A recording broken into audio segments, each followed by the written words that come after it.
ഇല്ലസ്ട്രേറ്ററിൽ ഉപയോഗിക്കുന്ന ഒബ്ജക്റ്റുകൾക്ക് എഡിറ്റിംഗ് ചെയ്യുന്നതിന് ഉപയോഗിക്കുന്ന മറ്റു ചില ടൂളുകളെ കൂടി പരിചയപ്പെടാം. ഇവിടെ നമ്മൾ ഉപയോഗിക്കുന്നത് eraser tool, scissor tool, knife tool. Actually ഇതിൻ്റെ മൂന്നിൻ്റെ ഉപയോഗം ബേസിക്കലി ഒന്നാണ്. അടിസ്ഥാനപരമായിട്ട് ഒരേ ഉപയോഗം തന്നെയാണുള്ളത്. ഇപ്പോൾ ഇറേസർ ടൂൾ സെലക്ട് ചെയ്തു. ടൂളിൻ്റെ വലുപ്പമാണ് ഈ കാണുന്നത്. തീർച്ചയായിട്ടും കീബോർഡിലെ ഓപ്പണിംഗ് സ്ക്വയർ ബ്രാക്കറ്റും ക്ലോസിംഗ് സ്ക്വയർ ബ്രാക്കറ്റും ഉപയോഗിച്ചുകൊണ്ട് നമുക്കതിനെ വലുതാക്കുകയും ചെറുതാക്കുകയും ചെയ്യാം.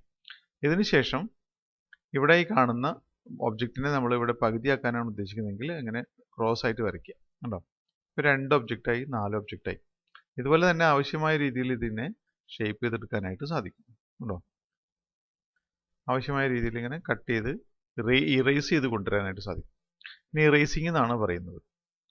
ഇനി മറ്റൊരു ഒബ്ജക്റ്റ് എടുത്തു. ഇവിടെ സിസർ ടൂൾ സെലക്ട് ചെയ്തതിന് ശേഷം ഒബ്ജക്റ്റിന്റെ പാത്തിലാണ് ക്ലിക്ക് ചെയ്യേണ്ടത്. ഒന്നുകിൽ പാത്തിൽ, അതായത് സെഗ്മെന്റ് എന്നാണ് പറയുക. പാത്ത് എന്ന് പറയുന്നത് മൊത്തം ഒബ്ജക്റ്റിന്റെ ഔട്ട്ലൈൻ ആയിട്ട് നിൽക്കുന്ന സംഗതിയാണ്. അതിൽ ഉള്ള 2 എന്താ പറയുക എലമെന്റ്സ് ആണ്. ഒന്ന് സെഗ്മെന്റ്സ്, 2 ആങ്കർ പോയിന്റ്. ഈ വരയാണ് സെഗ്മെന്റ്, ഈ പോയിന്റ് ആങ്കർ പോയിന്റ്. 2 ആങ്കർ പോയിന്റുകൾക്കിടയിലുള്ള ലൈനെയാണ്, പാത്തിനെയാണ് നമ്മൾ സെഗ്മെന്റ് എന്ന് പറയുന്നത്. ഇപ്പോൾ ഈ വൃത്തത്തിന് 4 സെഗ്മെന്റുകളാണുള്ളത്, ഒരു പാത്ത്.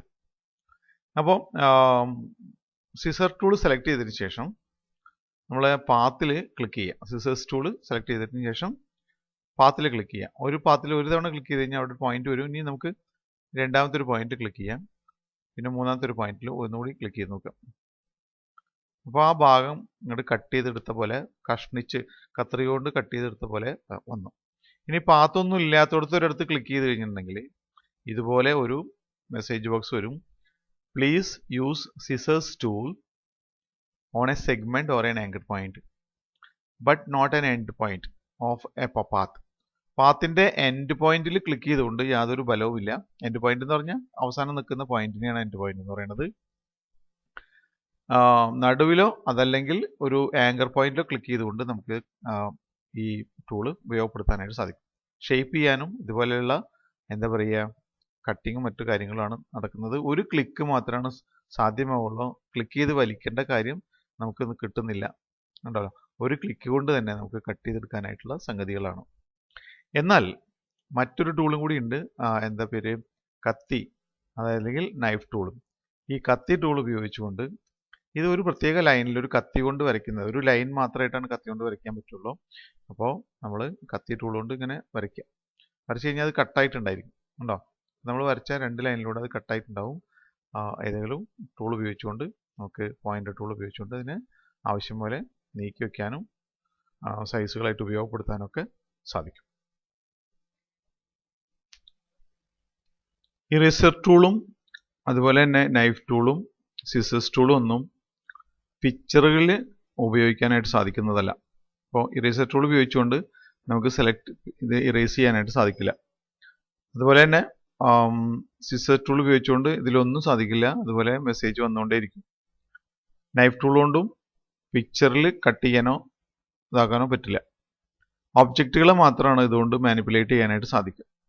എന്നാൽ ചിത്രങ്ങളിൽ നിന്ന് നമുക്കൊരു ഭാഗം കട്ട് ചെയ്തെടുക്കണം എന്നുണ്ടെങ്കിൽ, ചിത്രത്തിൽ ഇപ്പോൾ ഒരു കുട്ടിയുടെ ഈ തലയുടെ ഭാഗം അല്ലെങ്കിൽ ഏതെങ്കിലും ഒരു ഭാഗം കട്ട് ചെയ്തെടുക്കണം എന്നുണ്ടെങ്കിൽ തീർച്ചയായിട്ടും കട്ട് ചെയ്ത് കൊണ്ടുവരികയാണ് നല്ലത്. ഫോട്ടോഷോപ്പ് പോലുള്ള സോഫ്റ്റ്വെയറുകൾ ഉപയോഗിച്ചുകൊണ്ട് കട്ട് ചെയ്ത് കൊണ്ടുവരികയാണ് കൂടുതൽ നല്ലത്. എങ്കിൽ കൂടി ഇതിൽ കട്ട് ചെയ്യാനായിട്ട് തീർച്ചയായിട്ടും പെൻ ടൂൾ ഉപയോഗിച്ചുകൊണ്ട് സാധാരണ നമ്മൾ ഒരു ഇതിൽ വർക്ക് ചെയ്യുന്നത് പോലെ തന്നെ ഈ എഡ്ജിൽ കറക്റ്റ് വർക്ക് ചെയ്ത് കൊടുക്കുക, പാത്ത് ക്രിയേറ്റ് ചെയ്തെടുക്കുക. ഞാനിവിടെ സ്പീഡായിട്ടാണ് ചെയ്യണത്. അങ്ങനെ പാത്ത് ക്രിയേറ്റ് ചെയ്തെടുക്കുക. അതിനുശേഷം ഈ പാത്തും ചിത്രവും കൂടി സെലക്ട് ചെയ്യുക. കീബോർഡിൽ Ctrl+7 പ്രസ് ചെയ്യുക, അല്ലെങ്കിൽ ഒബ്ജക്റ്റ് മെനുവിൽ നിന്നും ക്ലിപ്പിംഗ് മാസ്ക് എന്നുള്ളതിൽ ക്ലിക്ക് ചെയ്തിട്ട് മേക്ക് എന്നുള്ള ഭാഗം ക്ലിക്ക് ചെയ്യുക. അപ്പോൾ അത് കട്ട് ചെയ്ത് കിട്ടും. ഇത് കൂടാതെ നമ്മളെ ബ്ലോബ് ടൂൾ ഉപയോഗിച്ചുകൊണ്ട് നമുക്കിത് ചെയ്യാനായിട്ട് സാധിക്കും. ബ്ലോബ് ടൂൾ ഉപയോഗിച്ചുകൊണ്ട് ചെയ്യുന്നത് എങ്ങനെയാണെന്ന് നോക്കാം. ചിത്രത്തിന് സെലക്ട് ചെയ്യുക, ബ്ലോബ് ടൂൾ സെലക്ട് ചെയ്ത് ആവശ്യമായ വലുപ്പം കൊടുക്കുക. അതിനുശേഷം ഫ്ലവർ ടൂൾ ചെറുതാക്കിയും വലുതാക്കിയും ഏത് ഭാഗമാണോ കട്ട് ചെയ്തെടുക്കേണ്ടത് ആ ഭാഗത്തിലൂടെ ഇങ്ങനെ ഫില്ല് ചെയ്ത് വർക്ക് ചെയ്തെടുക്കുക. ബ്രഷ് ചെറുതാക്കിയിട്ടും വലുതാക്കിയിട്ടൊക്കെ വർക്ക് ചെയ്തെടുക്കുക. കണ്ടോ? അങ്ങനെ.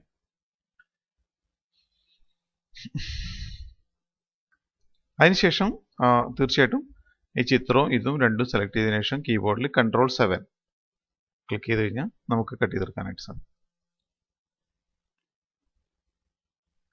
ലേസർ ടൂൾ കൊണ്ട് ഇലസ്ട്രേറ്ററിൽ ഒബ്ജക്റ്റുകളുടെ മേൽ ഉപയോഗപ്പെടുത്താവുന്ന മറ്റു ചില അടിസ്ഥാന കാര്യങ്ങൾ കൂടി സാന്ദർഭികമായി പറയുകയാണ്. ഇറേസർ ടൂൾ സെലക്ട് ചെയ്തതിനു ശേഷം നമ്മുടെ ഒബ്ജക്റ്റിൽ ഇത് വലുതാക്കാനും ചെറുതാക്കാനും എന്താ പറയുക കീബോർഡിൽ റൈറ്റ് സ്ക്വയർ ബ്രാക്കറ്റുകൾ ഉപയോഗപ്പെടുത്തിക്കൊണ്ട് വലുതാക്കാനും ചെറുതാക്കാനും സാധിക്കും. ഇവിടെ 4 ഒബ്ജക്റ്റുകളുണ്ട്. ഇതിൽ ഒരു ഒബ്ജക്റ്റിൽ നമ്മളിവിടെ ഈ ഇറേസർ ടൂൾ ഉപയോഗിച്ചിട്ട് ഇറേസ് ചെയ്യണം. അതുകൊണ്ട് ഇറേസ് ചെയ്യുന്നു. ഇവിടെ ഇറേസ് ചെയ്തപ്പോൾ ആക്ച്വലി സംഭവിക്കുന്നത് എന്താണെന്നുണ്ടെങ്കിൽ ഇറേസിങ് ആവില്ല ചെയ്യുന്നത്, അതിന്റെ പാത്ത് ഷേപ്പ് ചെയ്യുകയാണ് ചെയ്യുന്നത്. ഇറേസ് ആവുന്നില്ല, ഇതിന്റെ പാത്ത് ഷേപ്പിലാവുകയാണ് ചെയ്യുന്നത്. അതുകൊണ്ടാണ് നമുക്കത് ഇറേസ് ചെയ്യുന്ന, അതായത് ബാക്ക്ഗ്രൗണ്ടിലേക്ക് ഇറേസ് ചെയ്യുന്നത് പോലെയുള്ള ഒരു ഫീല് ഉണ്ടാവുന്നത്. പാത്താണ് അതിൽ റീഷേപ്പ് ചെയ്യപ്പെടുന്നതെന്ന് മനസ്സിലാക്കുക. രണ്ടാമത് നമ്മൾ ഇവിടെ മൊത്തമായിട്ട് ഇറേസ് ചെയ്ത് കഴിഞ്ഞിട്ടുണ്ടെങ്കിൽ 2 ഒബ്ജക്റ്റുകളായിട്ട് നമുക്ക് ക്രിയേറ്റ് ചെയ്യാനായിട്ട് സാധിക്കും. അത് ഇൻഡിവിജ്വൽ ഒബ്ജക്ട്സ് ആണ്. അതിന് തനതായിട്ടുള്ള അതിൻ്റെതായിട്ടുള്ള ഫിൽ കളറും ആൻഡ് പാത്തും ഉണ്ടായിരിക്കും.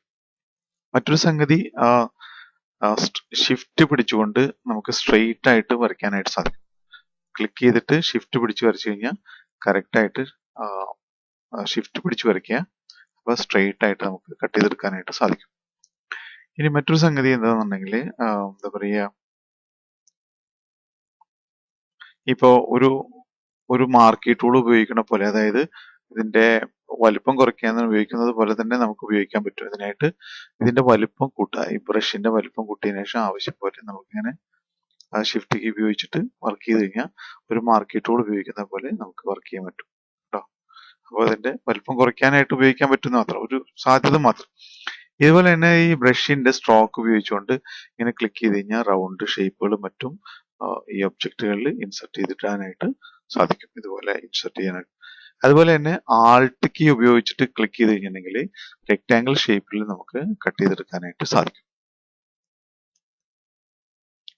ആൾട്ട് കീ പിടിച്ചുകൊണ്ട് ഇങ്ങനെ ഡ്രാഗ് ചെയ്ത് കൊടുക്കുക. അപ്പോൾ അതിന്റെ ഷേപ്പ് അത്രയും അതിൽ ഒരു റെക്ടാങ്കിൾ ഷേപ്പിൽ നമുക്ക് വർക്ക് ചെയ്തെടുക്കാനായിട്ട് സാധിക്കും. അതുപോലെ തന്നെ ആൾട്ട് കീ പിടിച്ച് വർക്ക് ചെയ്യുന്ന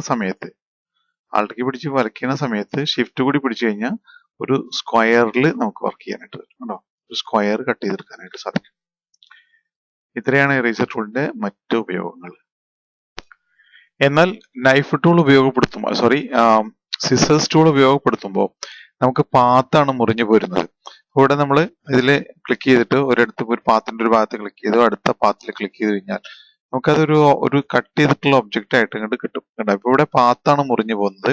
ഒബ്ജക്റ്റിന്റെ കളർ അതുപോലെ അതിലൂടെ തന്നെ മുറിഞ്ഞു പോരുകയാണ് ചെയ്തത്. മറ്റേത് വെച്ചാൽ ഇറേസർ ടൂള് വരുമ്പോൾ അത് ഒബ്ജക്റ്റിന്റെ പാത്ത് റീഷേപ്പ് ചെയ്യുകയാണ് ചെയ്യുന്നത് കേട്ടോ. അപ്പൊ ഇവിടെയും കൂടുതലായിട്ടുണ്ടായി കേട്ടോ. അത് കൂടുതലാണ്.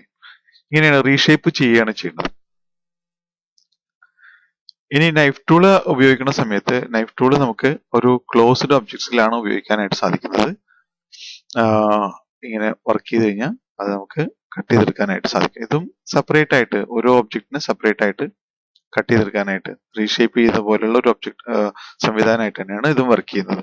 ഇതും നമുക്ക് നേരത്തെ വർക്ക് ചെയ്ത പോലെ ഇറേസ് വർക്ക് ചെയ്ത പോലെ തന്നെ ഷിഫ്റ്റ് പിടിച്ചുകൊണ്ട് സ്ട്രെയിറ്റ് ലൈനിലും മറ്റും വർക്ക് ചെയ്ത് പ്രാക്ടീസ് ചെയ്ത് നോക്കുക.